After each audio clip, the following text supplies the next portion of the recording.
16 வயதுடைய மாணவன் ஒருவன் யாழ்ப்பாணம் சண்டிலிப்பாய் பிரதேச சபைக்குட்பட்ட நாவலி கிழக்கு கிராமத்தில் கிராம சேவையாளருக்கு எதிராக முறைப்பாடு ஒன்று பதிவு செய்தமை கடந்த 2 தினங்களாக பரபரப்பாக பேசப்பட்ட ஒரு விடயமாக காணப்பட்டது. அவ்வாறு மனித உரிமை ஆணைக்குழுவில் குறித்த கிராம சேவையாளருக்கு எதிராக முறைப்பாடு செய்ததற்கான காரணம், நாவலி கிழக்கு பிரதேச கிராமத்தில் வசித்து வரும் குறித்த மாணவன் தந்தை இழந்த மாணவன் தாயுடன் வசித்து வந்திருக்கிறார். தாய் குடும்பத்தின் வறுமையின் காரணமாக கொழும்பில் தங்கி நின்று வேலை பார்த்து கொண்டு வருவதாகவும், குறித்த மாணவன் தனது பெரியம்மாவின் வீட்டிலிருந்து பாடசாலைக்கு சென்று வருவதாகவும், ஞாயிற்றுக்கிழமைகளில் தனது நாவலி கிழக்கில் அமைந்துள்ள வீட்டிற்கு சென்று அங்கு வழிபாடுகளை மேற்கொண்டு வருவதாகவும், குறித்த பிற்பாப்பியலின் காரணமாக 2 கிழமைகளாக தான் குறித்த வீட்டிற்கு செல்லவில்லை எனவும், அவ்வாறு செல்லாத காரணத்தினால் தனக்கு அரசாங்கத்தினால் வழங்கப்படுகிற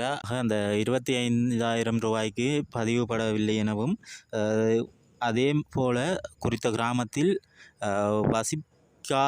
வேறு சில ஒரு 8 குடும்பங்களுக்கு குறித்த ஜிஎஸ் நிவாரணங்களை வழங்கி வருவதாகவும் மனித உரிமை ஆணைக்குழுவில் முறைப்பாடு ஒன்றை பதிவு செய்திருந்தார். அதன் பலனாக இன்றைய தினம் சண்டிலிப்பாய் பிரதேச சபையினால் ஒரு அறிக்கை வெளியிடப்பட்டுள்ளது. அவர்கள் மனித உரிமை ஆணைக்குழுவில் சமர்ப்பித்த அறிக்கையின் பிரகாரம் மேலும் 18 வீடுகளுக்கு அவர்கள் குறித்த 25,000 ரூபாய் நிவாரணத்தினை வழங்குவதாக உறுதியளித்தவுடன், முறைப்பாட்டாளர் தொலைபேசியினூடாக தொடர்பு கொண்ட போது குறித்த பிரதேச செயலாளர் நேரடியாக பெற்றுக்கொள்ளவும், அவ்வாறு இல்லை என்றால் முறைப்பாட்டாளருக்குரிய பிரதிநிதியினை நேரடியாக பெற்றுக்கொள்ளுமாறு அறிவுறுத்தல் பட்டுள்ளது. இதன் பிரதேச சபையின் அறிக்கையினூடாக குறித்த மாணவனின் முயற்சியும் அதே போன்று தவறுகள் நடக்கின்ற நேரம் அவற்றை சுட்டிக்காட்டி வழிகொண்டமையினால் இன்னும் 18 பேர் பலனடைந்துள்ளனர்.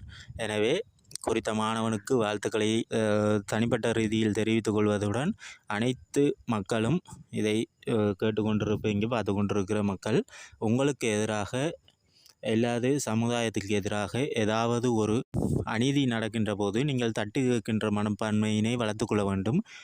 குறிப்பாக இந்த மாணவன் 16 வயது நிரம்பிய மாணவன் துணிச்சலான வகையில் செயல்பட்டார் என்று தான் நான் கூறிக்கொள்கிறேன். நமக்கு கிடைக்கல, இப்படி பாரபட்சமாக செயல்படுகிறார்கள் என்று சொல்லிவிட்டு அதோடு நின்று விடாமல் குறித்த விடயத்திற்கும் நடவடிக்கை எடுத்தது பாராட்டத்துக்குரியது.